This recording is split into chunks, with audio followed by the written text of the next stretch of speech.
Well, good afternoon. Here we are sitting inside the tent, just giving you an idea of what it's like in here. Well, let's talk a little bit of safety, okay? There's some things that you just don't want to do in a tent like this. And here is one of them, okay? You don't ever want to light this thing off inside of here, okay? Not only could you burn yourself badly, but there's no such thing as carbon monoxide poisoning, okay? Here's another thing you don't want to do. Your stick stove. You don't want to light this, okay?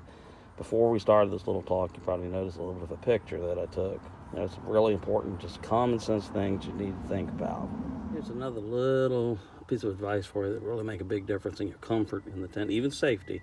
You notice how the tent has a little bit of a gap in there. That way you always want to use your tie downs for your rain covers and all other parts. It creates a little bit of an air barrier that will allow oxygen to circulate. Can you suffocate in one of these things? You sure could. And you could also have some carbon monoxide issues and, things that would be very unpleasant for your hobby here. And you always want to use all the tie down points you can, not just for the carbon dioxide or safety, but, the wind and everything. So just keep that in mind.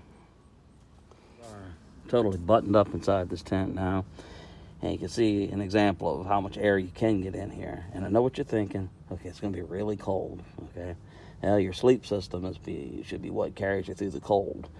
But if you button something like this up totally up, and you disregard the little spaces that you need to have fresh air circulating.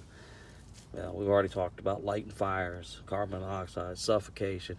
There's one other little unpleasant item that you could encounter, and that is frozen condensation. Your breath could freeze, and as you warm up, it'd be just like the inside of the tent be just covered with liquid ice, and you're going to get rained on. All your equipment will get wet, your sleeping bag will be wet, and you'll be spending a lot of time in a very uncomfortable state.